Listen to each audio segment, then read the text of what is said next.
Dans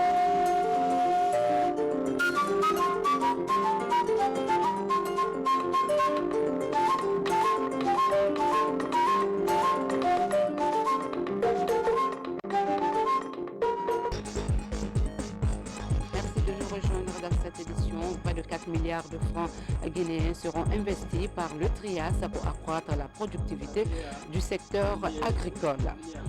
Et puis, impliqués dans le processus électoral, des femmes, leaders et jeunes sont outillés en techniques d'information et de sensibilisation pour un comportement citoyen. Clôture des 72 heures du livre à Bokeh, les mines ont été sollicitées pour encourager la lecture. Mesdames et messieurs, bonsoir et bienvenue dans cette édition que nous ouvrons sur ce communiqué. Accord entre le gouvernement et Rusal sur la relance de l'usine Frigia. Conakry, 28 avril 2016. Le gouvernement et la société Rusal ont trouvé un accord sur un plan de relance de l'usine de Frigia après de fructueuses négociations en marge de la commission mixte guinéo-russe tenue du 20 au 22 avril 2016 à Moscou. Le président de la République, professeur Alpha Condé, a reçu ce jeudi 28 avril 2016 la délégation guinéenne à la commission mixte. En plus des résultats atteints dans d'autres secteurs, le chef de l'État s'est particulièrement réjoui, conformément à ses orientations, que Rusal se soit fermement engagé pour la reprise de Frigia. L'acceptation par l'équipe de négociation de différer la réalisation de l'usine d'alumine de Diandian a été comprise par le président de la République comme raisonnable au regard des conditions actuelles du marché de l'alumine. Pour redonner vie à une ville de 100 000 habitants, la reprise de l'usine de Frigia se fera de manière progressive en deux phases. La première phase a pour objectif d'atteindre une capacité entre 550 000 et 600 000 tonnes. La mise en route de l'usine est prévue au plus tard le 1er avril 2018, après un audit détaillé de l'état des installations et la réalisation effective des travaux et réhabilitation à partir de début 2017. Une fois mise en route, la production de l'usine ira progressivement vers la capacité nominale de cette première phase. Il est aussi prévu de réaliser une deuxième phase d'extension dont la production commencera en 2024 pour porter la capacité totale de l'usine à 1,05 milliard de tonnes en 2026. Les études de faisabilité de l'extension seront engagées en 2019. Le chef de l'État a exhorté le gouvernement à prendre les dispositions urgentes pour la réalisation des mesures administratives préalables au lancement de la réhabilitation, signé le bureau de presse de la présidence. Tenue ce jeudi de la session ordinaire du Conseil des ministres sous la haute autorité du chef de l'État, le projet de loi érigeant l'île de Kassa en sous-préfecture vient d'être adopté sous réserve d'amendement avec pour chef-lieu Kassa Centre. Il ressort aussi dans cette session le lancement du projet du centre directionnel de Koloma prévu le 4 mai prochain. Mahmoud Bari. C'est sous la présidence de professeur Alpha Condé, président de la République, que le Conseil des ministres a tenu sa session ordinaire ce jeudi. Monsieur le Président de la République a demandé au gouvernement de mettre en place un mécanisme de suivi régulier de l'exécution des grands projets de l'État. Il a annoncé qu'à cet effet, les performances des ministres seront évaluées tous les trimestres et que ces derniers seront chargés de procéder à la même évaluation de leurs propres collaborateurs.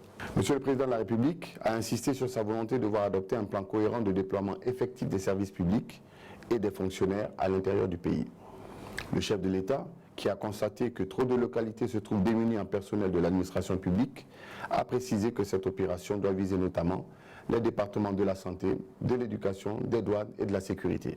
Le porte-parole du gouvernement a dit que le Premier ministre a introduit le compte-rendu des sessions ordinaires du Conseil interministériel tenu les 12, 19 et 26 avril 2016. À cet effet, le Conseil a entendu successivement le ministre de l'administration du territoire et de la décentralisation qui a soumis un projet de loi portant érection de la sous-préfecture de Kassa en commune rurale.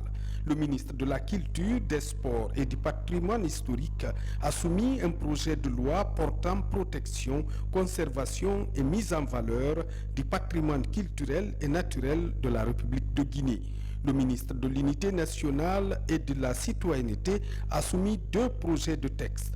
Le projet de loi portant promotion et protection des défenseurs des droits de l'homme et le projet de loi portant institutionnalisation de la semaine de la citoyenneté en République de Guinée.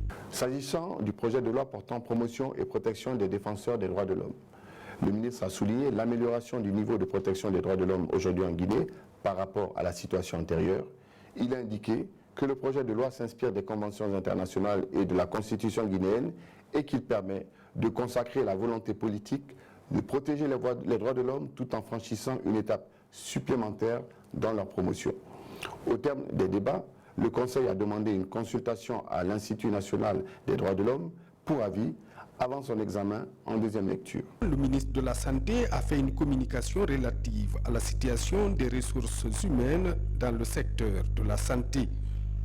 Le ministre de l'Enseignement technique, de la formation professionnelle, de l'emploi et du travail a fait une présentation du projet de décret portant création, organisation et fonctionnement du Conseil national de dialogue social. Le ministre de la Pêche, de l'Aquaculture et de l'Économie maritime a fait une présentation de l'accord relatif aux mesures de ressort de l'État du port visant à prévenir et éliminer la pêche illicite non déclarée et non réglementée.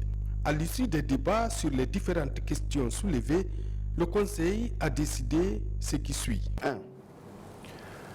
Le projet de loi portant érection de la sous-préfecture de Kassa en commune rurale est adopté sous réserve d'amendements.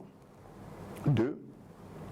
Le projet de loi portant protection, conservation et mise en valeur du patrimoine culturel et naturel de la République de Guinée est adopté sous réserve de sa mise en forme juridique avec le secrétaire général du gouvernement. 3. Le projet de loi portant institutionnalisation de la semaine de la citoyenneté en République de Guinée est adopté. 4. Le projet de décret portant création, organisation et fonctionnement du Conseil national du dialogue social est adopté. 5. Le Conseil autorise l'adhésion de la Guinée à l'accord relatif aux mesures du ressort de l'État du port visant à prévenir et éliminer la pêche illicite non déclarée et non réglementée. Dans les divers, le ministre de l'Industrie des PME a annoncé la fin des travaux de construction de l'usine d'engrais à Dibrika. Le ministre de la Ville, lui, selon le porte-parole du gouvernement, a informé le Conseil du lancement du projet de site directionnel de Koloma le 4 mai 2016. Avant de lever la séance, le président de la République a informé le Conseil des résultats de ses différents séjours à l'étranger et notamment de ses interventions pour normaliser les relations et la circulation interétatique dans l'espace de l'OMVG. Le chef de l'État a reçu ce matin en audience le président de la société Zouman de la Turquie. Selim Bora a expliqué au professeur Alpha Condé son ambition d'investir en Guinée dans le domaine des infrastructures. Ibrahima Keïta nous signe ce reportage. Cette audience accordée par le président de la République, professeur Alpha Condé, au PDG de la société Zouman de la Turquie, a porté sur les opportunités que la Guinée offre aux investisseurs dans tous les domaines et les intentions de cette société turque à intervenir en Guinée. Après la Guinée équatoriale, le Rwanda, le Congo-Brazzaville et le Sénégal, Salim Boura et son groupe entendent investir dans le domaine de la construction en Guinée. Dans un entretien empreint de cordialité, le chef de l'État a fait savoir à son hôte les besoins énormes du pays. Professeur Alpha Condé a aussi mis l'accent sur les avantages qu'offre la Guinée dans la vision du partenariat gagnant-gagnant. Nous sommes venus ici pour discuter les possibilités qu'on peut réaliser ensemble en Guinée, parce qu'il y a assez de temps que nous connaissons son Excellence, Monsieur le Président, et les potentiels de ce pays. Et après la visite de notre Président, son Excellence Recep Tayyip Erdogan, il y a une différente atmosphère, un différent climat qui nous permet d'être plus optimistes et plus dynamiques pour réaliser des choses ensemble. Nous allons faire une planification pour envoyer notre équipe technique pour commencer et regarder les dossiers plus spécifiquement. Salim Boura n'a pas caché sa satisfaction d'être reçu par le président de la République, professeur Alpha Condé, et selon lui, c'est le début d'un partenariat promoteur. Le président de la République, professeur Alpha Condé, a procédé cet après-midi ici à Conakry à l'inauguration du centre de diagnostic construit sur fonds propres de la Caisse nationale de sécurité sociale. La réalisation de ce centre vise à minimiser les évacuations sanitaires des citoyens. Ibrahima Keita. Située dans l'enceinte de la Caisse nationale de sécurité sociale, la Guinée a désormais son premier centre moderne de diagnostic. C'est le président de la République, professeur Alpha Condé en personne, qui a procédé à l'inauguration de ce centre de référence. Le chef de l'État a visité le laboratoire d'analyse biomédicale, l'unité d'échographie, l'unité de scanner de 16 barrettes et l'unité de manographie numérisée. Le service d'imagerie médicale avec toutes les composantes exigées en la matière a été aussi visité par le président de la République. Le service odontostomatologie avec l'unité de soins dentaires et l'unité de prothèses dentaires s'ajoute à cette liste. Le centre répond ainsi à la vision et aux objectifs de la Caisse nationale de sécurité sociale. Il s'agit de la protection sociale avec à la clé une couverture maladie universelle. Il est établi, connu et partagé de tous, que la meilleure qualité de soins passe inéluctablement par un diagnostic fiable. Excellence, Monsieur le Président, le centre a été mis en place et équipé pour permettre aux usagers de la CNSS et à tous les Guinéens atteints d'une maladie quelconque de connaître leur pathologie grâce à des dispositifs modernes et des compétences avérées. Dans la conception et la gestion du centre, nous avons voulu allier accessibilité, qualité des soins et pouvoir d'achat pour contribuer à la mise en œuvre de la politique de société de son Excellence Monsieur le Président de la République, notamment dans le domaine des soins de santé. L'accès ne sera donc pas gratuit, mais les tarifs pratiqués seront suffisamment avantageux. Ce centre dont la gestion sera assurée par une structure partenaire sera ouvert 7 jours sur 7 et 24 heures sur 24. Profitant de l'effet de surprise du virus Ebola et les conséquences engendrées par cette maladie, la Guinée fait face à un défi. L'épidémie de la maladie à virus Ebola en Guinée a fortement éprouvé le système national de santé. Elle a ressorti les faiblesses, la fragilité des systèmes de santé dans le pays, les limites de leur capacité à intégrer la récurrence des épidémies. En réponse à cet état de fait, grâce à votre clairvoyance et à votre perspicacité, le gouvernement guinéen a élaboré sa stratégie pour permettre à notre pays de se remettre de la crise, de relancer son économie et de bâtir sa résilience. Le centre de diagnostic de la CNSS vient donc à point nommé car il permettra de poser des diagnostics sûrs et réduire les évacuations sanitaires. C'est pourquoi j'exhorte les médecins et auxiliaires médicaux du collège médical de la Caisse à l'utilisation à bon escient du nouveau matériel mis à leur disposition et les invite à s'inscrire dans la logique du comportement qu'impose la noble profession qu'ils ont librement choisie afin de soulager la souffrance des patients qu'ils auront à consulter. Minimiser les évacuations sanitaires avec l'offre de soins de santé de qualité, telle est la vision de la Caisse nationale de sécurité sociale. Dans cette démarche, le chef de l'État souhaite l'implication de tous les acteurs afin d'assurer une protection sociale digne à tous les Guinéens. La Caisse s'est enfin réveillée, parce que la Caisse a dormi pendant longtemps. Quel est le rôle du syndicat? De se battre pour la santé des travailleurs. Si vous avez de bons salaires, vous n'avez pas de santé, à quoi ça sert? Donc je suis heureux qu'aujourd'hui, les syndicats, le patronat et la direction aient compris le rôle de la Caisse. En effet, l'Ebola a montré à quel point la Guinée est en retard au point de vue de la santé. Mais une année ou 2 années d'évacuation, c'est que vous dépensez pour construire un hôpital. Et quand on fait les évacuations, on paye en devise. on peut utiliser ces devises-là. Nous avons aujourd'hui deux grands problèmes en Guinée. C'est le diabète et l'AVC. Ça, il faut que les Guinéens se rendent compte. Nous mangeons mal. J'ai demandé au ministre de l'Environnement de vérifier l'huile de palme. Il semble que l'huile de palme que nous consommons est un produit dedans. Nous mangeons trop gras. Et ça multiplie le diabète. Vous êtes assis avec quelqu'un en bonne santé, une heure après vous dit qu'il a l'AVC, on l'amène à l'hôpital.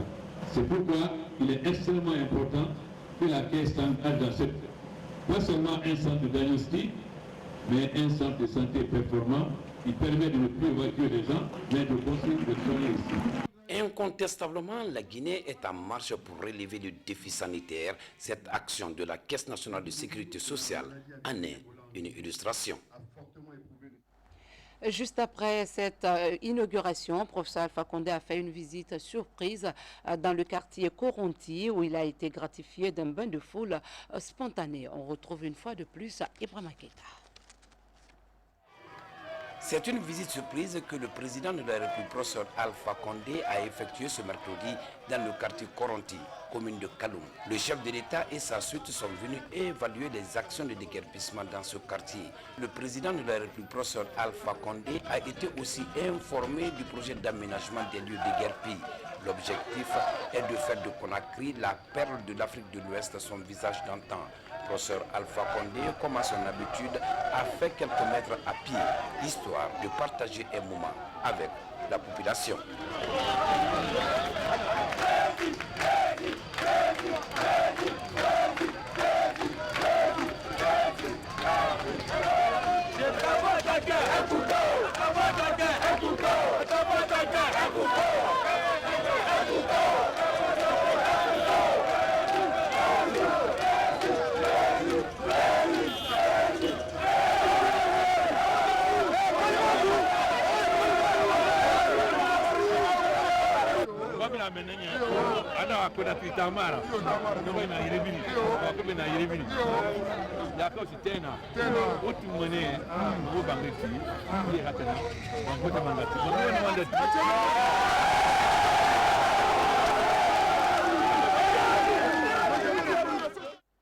Dans l'actualité également, le Premier ministre Mamadi Youla entend mettre en œuvre une politique de communication institutionnelle pour promouvoir les acquis de son gouvernement. Pour avoir des retombées, il a conféré avec les patrons des services des médias publics et privés. Ousmane Bangoura nous fait le point. Cette rencontre s'inscrit dans le cadre d'une prise de contact avec les différents responsables des services de médias publics et privés. Parce que les médias jouent un rôle essentiel dans nos sociétés. Leur apport se traduit surtout dans la transmission de la culture, du savoir et dans le maintien de la cohésion sociale. À cette occasion, le Premier ministre Mamadi Youla a insisté sur la responsabilité que chaque citoyen doit avoir dans la construction d'un État démocratique. Le gouvernement que j'ai l'honneur de diriger sera à votre écoute, à vos côtés, pour travailler ensemble pour relever ces défis. Je crois que la place, la mission qui est la nôtre, nous allons, je l'ai dit, l'assumer et nous espérons bien que le monde de la presse jouera sa partition, donc il relèvera aussi à nos côtés les défis. Nous ne demandons pas, nous savons très bien qu'aujourd'hui la presse est réputée pour être très libre, parfois même un peu provocante, que tout le monde puisse travailler dans la même direction, dans l'intérêt de notre pays. Il a été question au cours de la rencontre de plancher sur tous les aspects relatifs au respect de la déontologie. Vous savez, on peut travailler, on peut faire beaucoup d'actions, récolter même des résultats, mais tant qu'on ne mettra pas les projecteurs sur ces actions, sur ces résultats, le peuple ne saura pas, la population ne saura pas, la Guinée ne saura pas ce qui est fait. Donc mettre la presse avec soi, c'est mettre la lumière sur ce qu'on fait. Et le Premier ministre a fait une très bonne démarche de venir vers les patrons de la presse, vers les journalistes, et cela crée une relation de confiance entre lui et la presse, une relation de, comme il a dit lui-même, une collaboration avec les hommes de presse, une collaboration qui permettrait de mettre la lumière, de mettre tout ce que le gouvernement fait sous le soleil pour que le monde entier le sache. Le peuple de Guinée a besoin de savoir ce qui se passe, comment le pays est géré. Et je pense que c'est une très très bonne chose, c'est une très bonne tradition démocratique que le Premier ministre veut perpétuer tout simplement. Et ça, nous l'encourageons pour cela. L'idée de la rencontre est vivement soutenue et appréciée par les professionnels du monde des médias. Nous voulons un média de développement, pas un média de sensation. Le message est bien compris. En retour, au nom de mes collaborateurs, je souhaiterais que cette collaboration soit fructueuse dans le cadre de la formation et du renforcement des capacités des médias. Cette première prise de contact du Premier ministre avec les patrons de médias en Guinée se termine sur une note d'espoir. L'espoir de voir les services de médias publics et privés œuvrer pour une Guinée de paix et de stabilité. Comme annoncé au sommaire, TRIAS est une organisation belge. Sa vocation est d'accompagner les producteurs agricoles. La deuxième réunion du programme avec les acteurs membres s'est tenue à Kindia. L'objectif de la rencontre est d'évaluer les acquis et définir les investissements afin d'améliorer les conditions de vie des populations rurales. Tcherno Ousmane Diallo, reportage. Cette année, ce sont 3,7 milliards de francs guinéens que va investir l'organisation TRIAS en milieu rural pour accompagner les populations à la base dans la lutte contre la pauvreté. Un financement qui va marquer la fin du PROMEG, un programme de développement local mis en œuvre depuis 2 ans avec la participation d'une dizaine d'organisations, toutes actives en milieu rural. TRIAS travaille avec les organisations de membres. Nous sommes amenés à renforcer la capacité institutionnelle et d'organisation des unions, des fédérations qui sont à la base. Donc il faut leur permettre vraiment de s'exprimer, d'avoir le pouvoir de décision et aussi avoir les revenus. Nous voulons qu'il y ait encore, avant la fin de ce projet, de formuler et de mettre en place des projets pour continuer d'appuyer la région dans le cadre de la productivité, de la production, de la formation et du développement économique surtout des OP pour nous permettre de réduire la pauvreté en milieu rural. Pour 2016, les efforts vont se poursuivre dans la formation des groupements en entrepreneuriat et en gestion de crédit entre autres. L'installation de parcs collectifs à bétail est aussi prévue afin de faire face aux conflits entre agriculteurs et éleveurs. Intervenir au plus près des communautés rurales constitue le fondement même de TRIAS. On essaye de se concentrer sur les petits agriculteurs, les petits entrepreneurs qui vendent une partie de leur production. Et on pense que si on voit la Guinée, 70% de la population est dépendante du milieu rural, de l'agriculture. L'agriculture a quand même une très grande potentialité en Guinée. On pense quand même que c'est une stratégie importante pour pouvoir lutter contre la pauvreté. Présente en Guinée depuis 1987, l'organisation TRIAS est un des fleurons de la coopération guinéo-belge dans le domaine du développement communautaire. Des femmes leaders et des jeunes bénéficient d'une formation sur le processus électoral pour renforcer leurs capacités sur les enjeux des élections communales. C'est un appui technique en mode de sensibilisation pour un comportement citoyen des acteurs politiques. Guinée Sané. Pour la consolidation de la paix et l'édification d'un État démocratique, la formation des acteurs locaux constitue une étape importante, surtout dans l'organisation des élections libres, crédibles et acceptées par tous. C'est dans cette dynamique que l'Union pour le développement et la coopération UDEC, en collaboration avec le PNUD, organise cette rencontre de 2 jours. Il y aura 250 jeunes femmes provenant n'est-ce pas, des partis politiques, des organisations de jeunesse, de leaders d'opinion qui vont vraiment suivre la formation. Pour qu'après la formation, ils restituent ça dans leur base ou dans leur structure d'origine pour permettre à un ensemble de populations de mieux cerner n'est-ce pas, le processus électoral. Ça fait couler beaucoup d'encre, mais naturellement, ce sont des élections à grand enjeu qu'il convient de former les principaux acteurs qui ont la charge de démultiplier la maîtrise ou la connaissance du processus électoral au niveau de nos concitoyens à la base, qui ont la charge d'aller désigner leurs représentants dans les différents conseils qui vont être mis en place.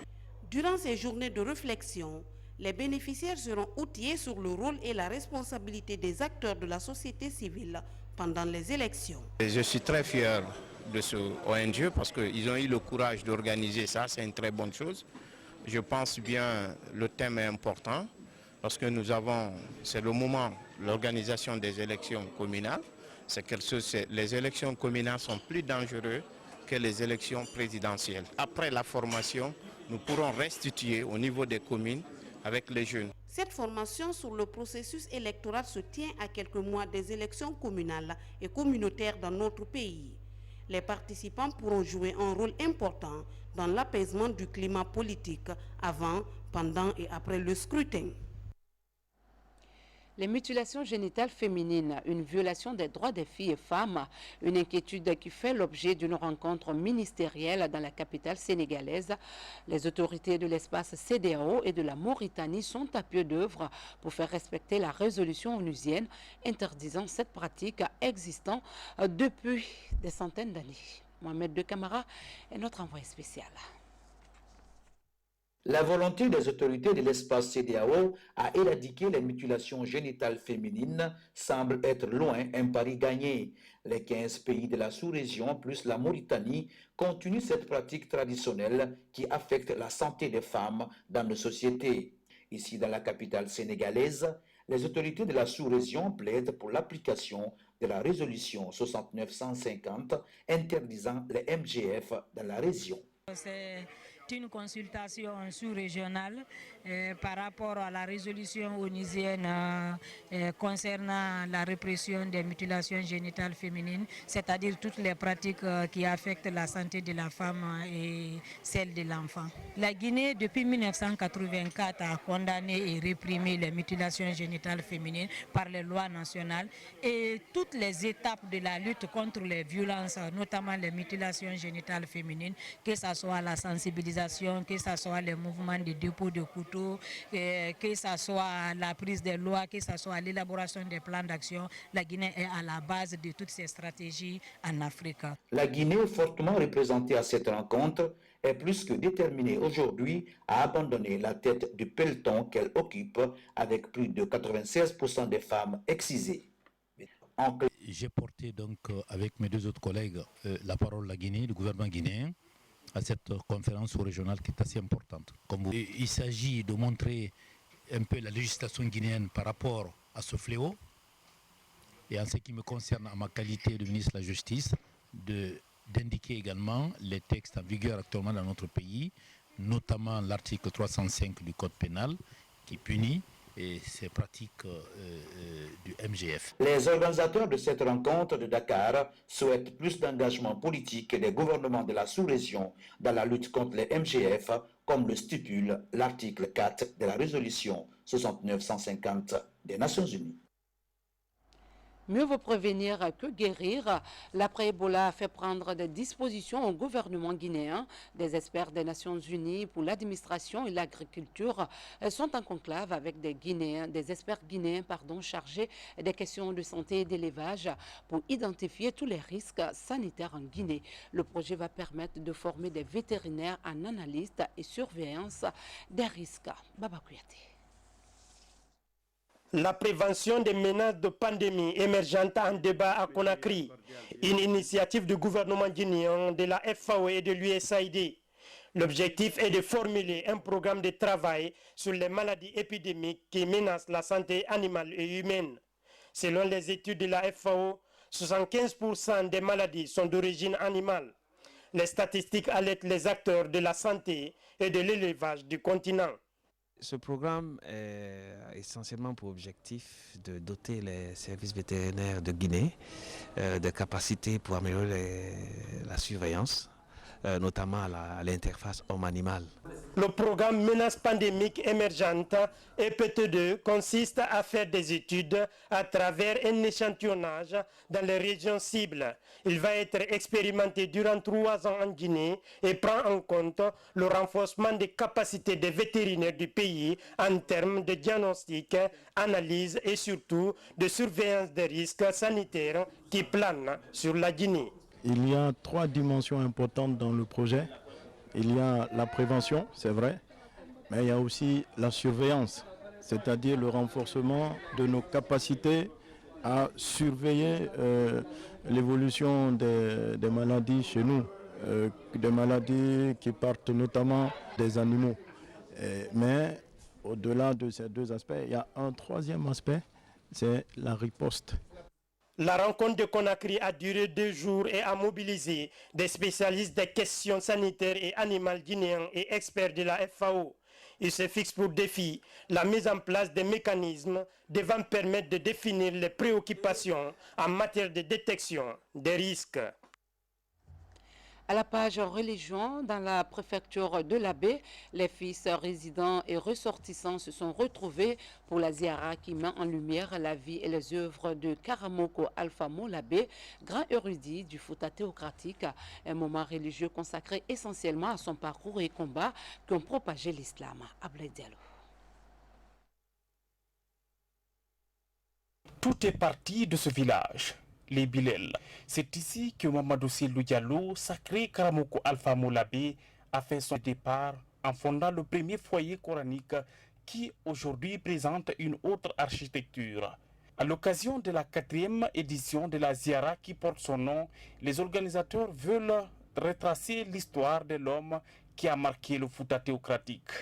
Donc il fallait que ce programme insiste sur l'aspect touristique, sur l'aspect de l'itinéraire, connaître l'itinéraire de Karamoko Alpha et au niveau de chaque étape, connaître l'historique, savoir exactement ce qui s'est passé, qu'est-ce qui a été réalisé, quels sont les jalons posés. Parce qu'il y a beaucoup à écrire, il y a beaucoup à dire sur les actes posés par ce saint homme qui est Karamoko Alpha Molabé. Au cours de cette rencontre religieuse, plusieurs activités sont prévues. Il s'agit notamment du symposium sur la vie et les œuvres de Karamoko Alpha Molabé. L'objectif est d'immortaliser ses acquis, particulièrement dans le domaine de la cohabitation pacifique qu'il a toujours privilégié. Il n'a jamais rejeté quelqu'un, Karamoko Alpha. C'est pour ça d'ailleurs qu'il y a eu la mise en place de la 9e province ou Diwal, qui porte le nom de Fodé Adji, le nom du chef de cette province-là, qui est donc la province des Malinké. Ça montre un peu la dimension nationale de Karamoko Alpha, qui pensait déjà réunir tous les Guinéens dans un espace qu'on appelait donc le royaume théocratique du Fouta. La retrouvaille va offrir aux différentes familles qui forment le Diwal ou province de l'Abbé l'opportunité de formuler des prières et bénédictions en faveur de leurs ancêtres et de parfaire leur connaissance sur la vie de Karamoko Alpha. Culture à Bokeh, la ville haute des 72 heures du livre, a abrité la clôture de l'événement. Plusieurs partenaires étaient présents. Pour cette 8e édition, la contribution des mines a été mise en avant pour inciter la jeunesse à la lecture en Guinée. Alia Kamara nous en dit plus. Bokeh est une cité minière par excellence. Son apport pour le développement économique national est inestimable. Et c'est cette localité qui est l'invité spécial de cette foire du livre 2016. L'enjeu pour l'Harmattan Guinée est d'engager les groupes miniers et les autorités de la région dans la promotion du livre.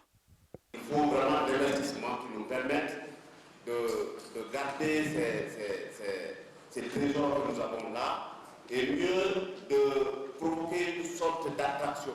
Symbole d'une jeunesse consciente du rôle qu'elle doit jouer dans la promotion du livre, la Miss Guinée et ses 2 dauphines ont tenu quelques stands, tout comme elle l'avait fait lors du Salon du Livre de Paris il y a quelques mois et aussi à Conakry. Une occasion pour elle d'appeler la jeunesse à se tourner vers la lecture. Il y a une grande responsabilité des parents là-dedans, parce que quand tu habitues à ton enfant à lire à bas âge, quand il grandit, il va forcément lire.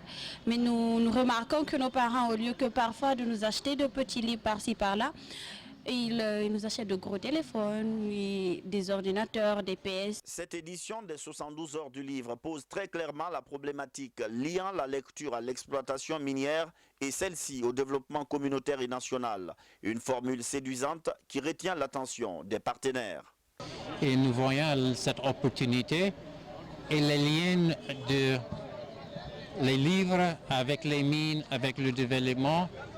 Parce que c'est avec les mines on crée les ressources pour le développement. Il faut bien utiliser ces ressources. C'est avec les mots qu'un écrivain fait en livre. Mais il faut utiliser ces idées pour le développement mental. Alors les deux sont liés, c'est de faire le meilleur l'avenir pour le pays possible. Livre, mine et développement durable, l'édition 2016 avait de quoi séduire les populations de Bokeh.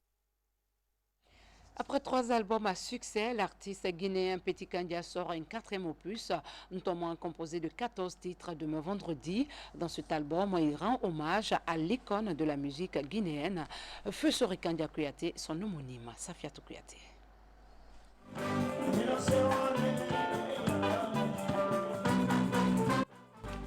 Il est jeune, artiste musicien. Depuis un certain temps, il fait la fierté de la musique guinéenne et figure parmi les plus talentueux des artistes chanteurs.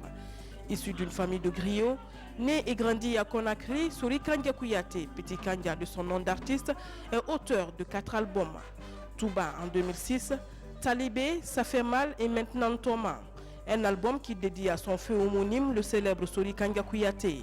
Petit Kandia Kouyaté est détenteur du prix Bema, Bureau d'exploitation de la musique africaine au Cameroun, le prix de la musique Award, 2 Guembé d'or et plusieurs autres qui symbolisent son succès.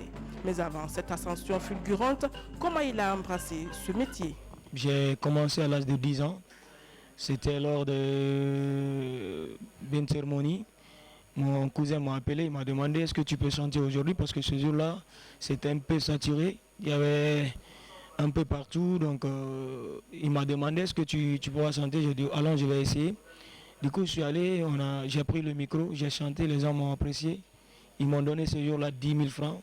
Depuis ce jour, donc c'était parti. Thomas est son 4e album musical de 14 titres. Conçu et réalisé aux États-Unis, Abidjan et Conakry, cet album représente pour lui une reconnaissance à l'endroit de celui qu'il appelle son idole. L'inspiration de Thomas est venue. Un jour, j'étais dans une émission avec mon frère Mo Kouyaté. Il a joué la guitare. Dès qu'il a joué, directement, j'ai chanté le morceau de Thomas. Ça fait 6 ans maintenant. Et je vais donner le nom de mon album à mon homonyme. Et je vais lui rendre hommage. Et tout le monde a aimé. Du coup, c'est parti.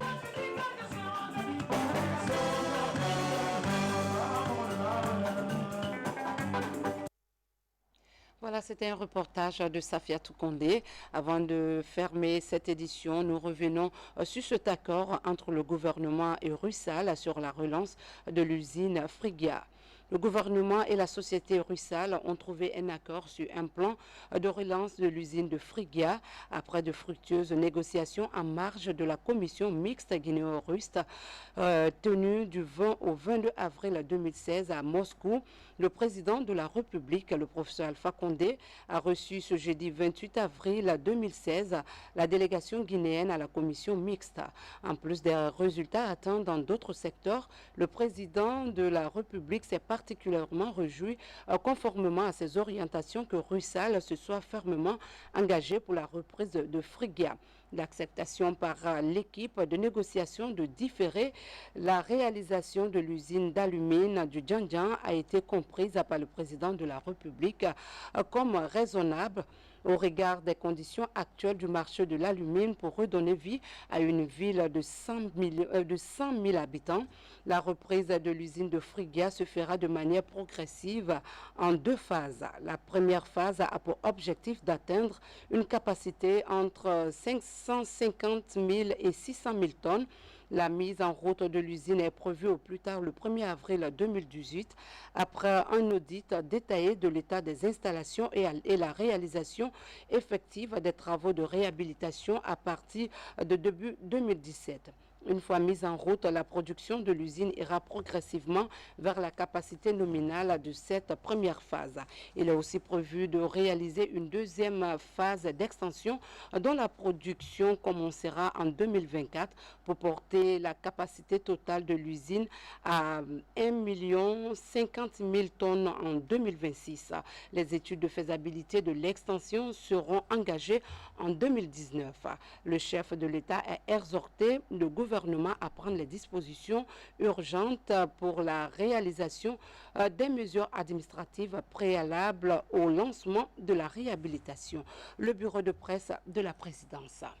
Voilà, c'est la fin de cette édition. Merci de nous avoir choisis pour vous informer. Excellent suite de programme sur la télévision nationale. Bonsoir à tous.